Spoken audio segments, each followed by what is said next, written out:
Hello students, welcome to AB science classes. My name is Aman Verma और आज का आपका टॉपिक है मियोसिस। मियोसिस में होता क्या है? मियोसिस में जो एक पेरेंट सेल होती है वो 4 डॉटर सेल्स में डिवाइड हो जाती है और चारों डॉटर सेल्स के पास नंबर ऑफ क्रोमोसोम हाफ होंगे as compare to their parent cell. Meiosis first में, या फिर हम कहें पहले मियोसिस की बात करते हैं, तो मियोसिस को हम रिडक्शनल डिवीज़न बोलते हैं क्योंकि इसमें नंबर ऑफ क्रोमोसोम रिड्यूस हो जाते हैं। कितने रिड्यूस हो जाते हैं? पेरेंट सेल से अगर डॉटर सेल को कंपेयर करेंगे तो हाफ नंबर ऑफ क्रोमोसोम हो जाते हैं। मियोसिस जो होता है वो वेरिएशन का एक कारण होता है।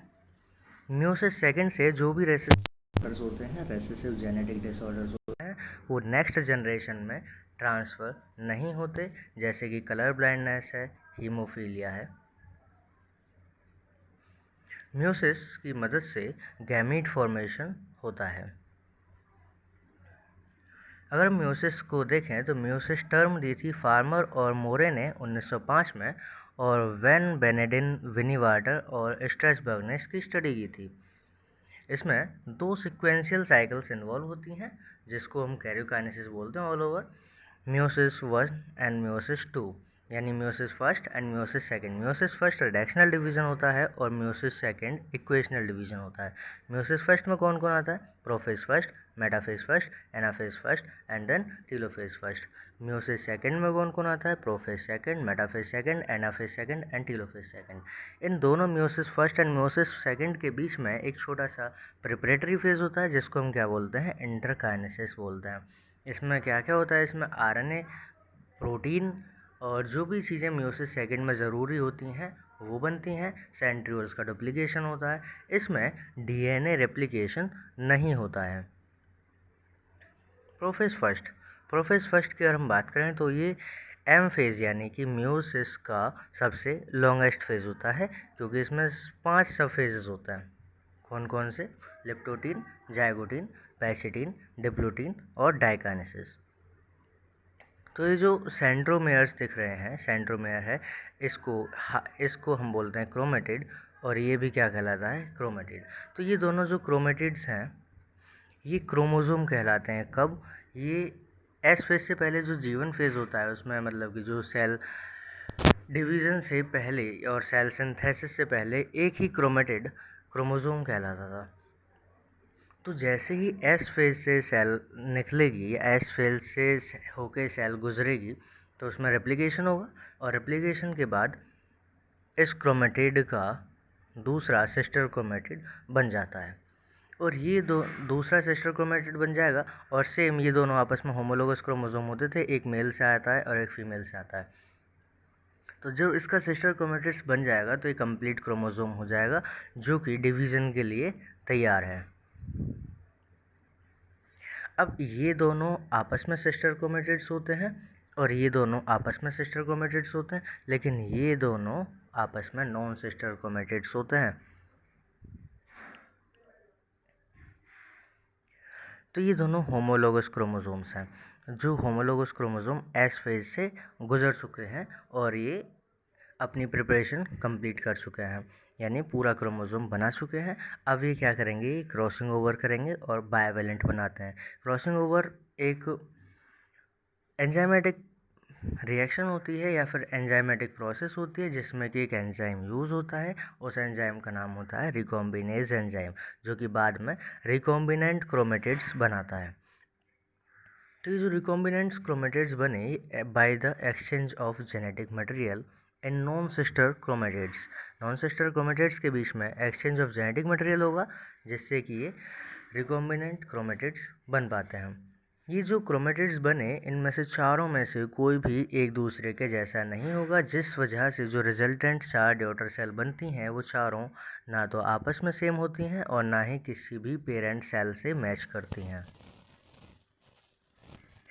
मेटाफिजिक क्रोमोसोम को अगर हम देखें, माइटोसिस के मेटाफिजिक क्रोमोसोम को अगर हम देखें तो ये सिस्टर क्रोमेटिड्स अपने सिस्टर क्रोमेटिड्स के जैसा ही होता है। ये दोनों सिस्टर क्रोमेटिड्स आपस में सिमिलर होते हैं, लेकिन वहीं पे अगर हम मियोसिस के क्रोमोसोम को देखें तो ये दोनों सिस्टर क्रोमैटिड्स आपस में डिफरेंट हैं, ये दोनों भी आपस में डिफरेंट हैं, जबकि माइटोसिस में क्या हुआ था कि ये दोनों सिस्टर क्रोमैटिड्स सेम थे।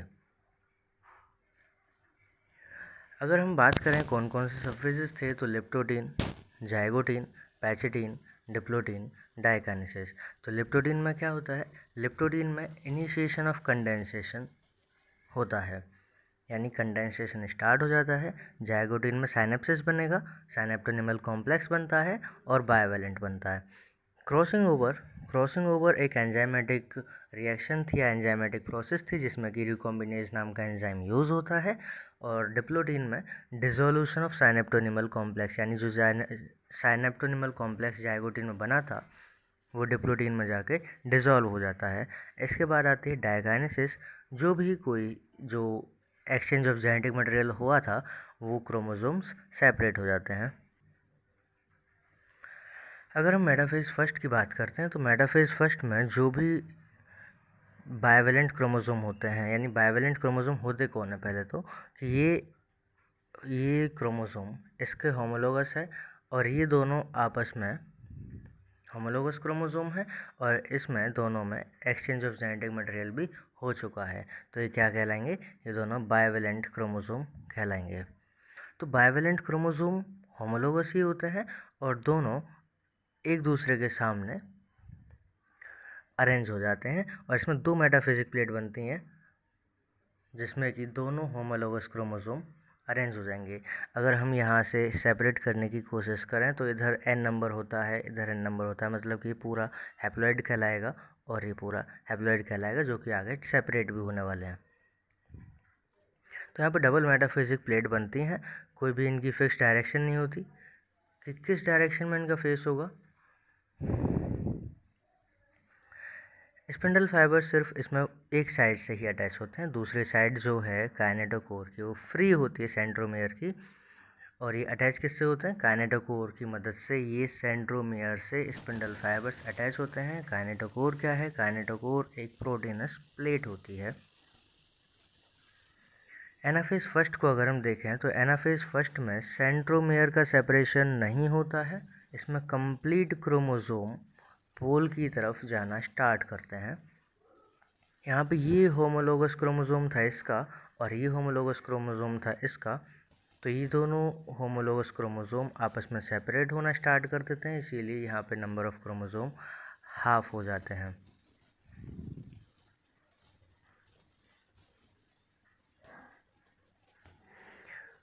आगे हम देखते हैं टीलोफेज फर्स्ट में। टीलोफेज फर्स्ट में क्या होता है कि टीलोफेज फर्स्ट में ये अपोजिट पोल की तरफ पहुँच जाते हैं। अपोजिट पोल की तरफ पहुँचने से इसमें स्पिंडल फाइबर डिसअपियर होना स्टार्ट हो जाते हैं, न्यूक्लियर मेम्ब्रेन रीअपियर होना स्टार्ट हो जाती है, जो कि प्रोफेज फर्स्ट में डिसअपियर हो गई थी।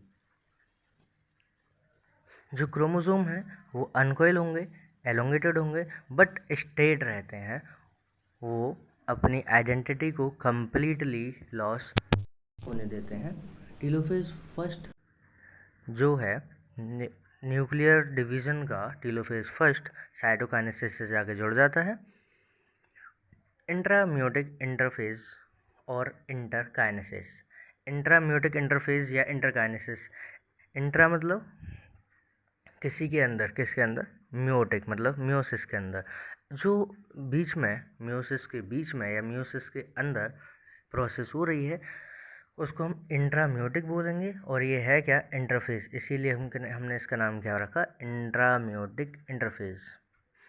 दूसरा नाम है इसका इंटरकाइनेसिस, यानी एक साइटोकाइनेसिस जो कि साइटोकाइनेसिस फर्स्ट और दूसरा साइटोकाइनेसिस जो कि साइटोकाइनेसिस सेकंड था, म्योसिस फर्स्ट और म्योसिस सेकंड का, उन दोनों के बीच में ये फेज़ आता है, इसीलिए हमने क्या बोला इसको? इंटरकाइनेसिस।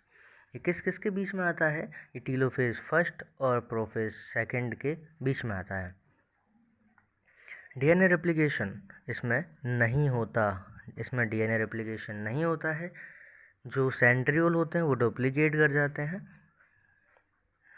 आरएनए प्रोटीन इसमें बनते हैं जो कि मियोसिस सेकंड में यूज़ में आने वाले हैं। म्यूसिस सेकंड को हम इक्वेशनल डिवीजन कहते हैं। म्यूसिस सेकंड एग्जैक्टली सिमिलर नहीं होता माइटोसिस के, लेकिन सिमिलर टू माइटोसिस। कैसे एग्जैक्टली सिमिलर नहीं होता है? क्योंकि जो माइटोसिस होता है वो डिप्लॉयड सोमेटिक सेल में देखने को मिलता है, जबकि म्यूसिस फर्स्ट के बाद हैप्लॉयड जर्म सेल में ही देखने को मिलता है। माइटोसिस सोमेटिक सेल में होता है और म्यूसिस हैप्लॉयड जर्म सेल में ही देखने को मिलता है, जो कि म्यूसिस फर्स्ट के बाद आता है। जो डॉटर सेल्स बनती हैं इसमें, वो ना तो आपस में सिमिलर होती हैं और ना ही किसी पेरेंट सेल के कंपेयर में सिमिलर होती हैं। प्रोफेज सेकंड को अगर हम देखते हैं तो प्रोफेज सेकंड प्रोफेज फर्स्ट की तरह कॉम्प्लिकेटेड नहीं होता है। इसमें क्रोमोसोमल कंडेंसेशन देखने को मिलता है, न्यूक्लियोलस, न्यूक्लियर एनवेलप और ये सभी डिसअपियर होने लग जाते हैं। मेटाफेज सेकंड में अगर हम देखें तो मेटाफेज सेकंड में सिर्फ एक ही मेटाफिजिक प्लेट बनती है, लेकिन मेटाफेज फर्स्ट में 2 मेटाफिजिक प्लेट बन रही थी।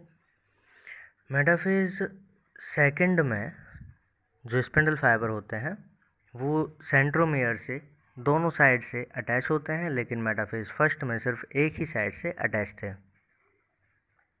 एनाफेज सेकंड में जो क्रोमेटिड्स बने वो क्रोमेटिड्स सेपरेट होना स्टार्ट हो जाते हैं, अपोजिट पोल की तरफ चलना स्टार्ट कर देते हैं और सेंट्रोमियर का इसमें सेपरेशन देखने को मिलता है। इसमें सेंट्रोमियर का सेपरेशन हमें देखने को मिलता है।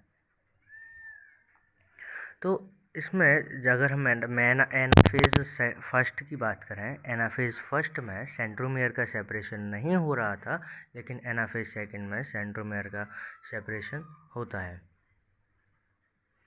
टीलोफेज सेकंड में अपोजिट पोल की तरफ पहुंच जाते हैं क्रोमेटिड्स, डीकंडेंसेशन उनका हो जाता है, स्पिंडल फाइबर डीजनरेट कर जाते हैं, न्यूक्लियर मेम्ब्रेन रीअपियर होने लगती है, न्यूक्लियोलस भी रीअपियर होने लगता है, हैप्लॉइड न्यूक्लियाई बन जाते हैं 4 और ये चारों हैप्लॉइड न्यूक्लियाई आपस में सेम नहीं हो सकते हैं और टीलोफेज सेकंड साइटोकाइनेसिस में जाके जुड़ जाता है और ये चारों डॉटर सेल्स सेपरेट हो जाती हैं। सिग्निफिकेंस ऑफ म्यूसिस के सिग्निफिकेंस की अगर हम बात करें तो म्यूसिस किस तरह से जीवन में रोल प्ले करती है, तो सबसे पहले तो ये गैमेट फॉर्मेशन में रोल प्ले करती है। म्यूसिस सेल डिवीज़न जो एक टाइप है वो गैमेट फॉर्मेशन में रोल प्ले करता है।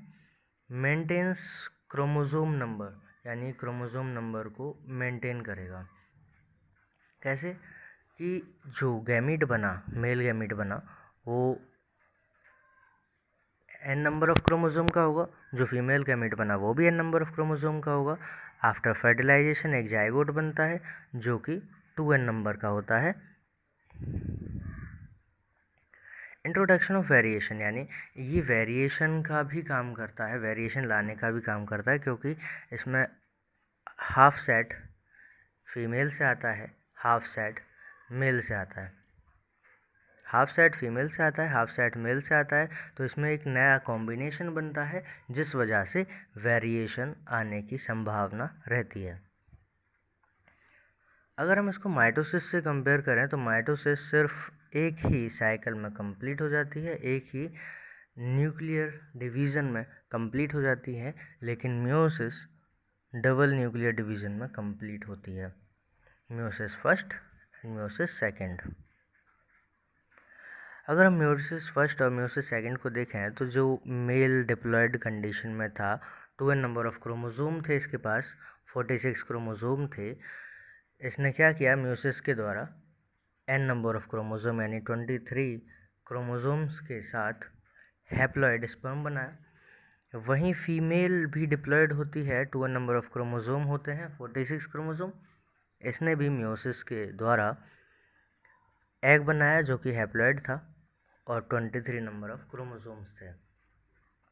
तो फर्टिलाइजेशन के बाद जो भी जाइगोट बनेगा, ऑफस्प्रिंग जो बनेगी वो डिप्लॉयड होगी और 46 नंबर ऑफ क्रोमोसोम उसमें भी देखने को मिलेंगे। जैसा कि यहाँ पे दिखाई दे रहा है oogenesis मतलब कि ओवम का सिंथेसिस या ओवम की फॉर्मेशन। तो इसमें भी यहाँ तक मियोसिस से फर्स्ट होता है और उसके बाद मियोसिस सेकंड होता है। तो मियोसिस फर्स्ट में जो नंबर ऑफ क्रोमोसोम थे वो 2n से n बन चुके हैं, लेकिन मियोसिस सेकंड में जो नंबर ऑफ क्रोमोसोम थे वो n से n ही रहेंगे, इसीलिए मियोसिस फर्स्ट रिडक्शनल डिवीजन कहलाता है और मियोसिस सेकंड इक्वेशनल डिवीजन कहलाता है। तो यहाँ पे 4 डॉटर सेल बनती हैं और चारों डॉटर सेल्स हैप्लॉइड होती हैं। ये 3 पोलर बॉडीज़ कहलाती हैं, ये 3 पोलर बॉडीज़ कहलाती हैं और एक ही इसमें ओवम बनता है जिसके पास ज़्यादा साइटोप्लाज्म होता है।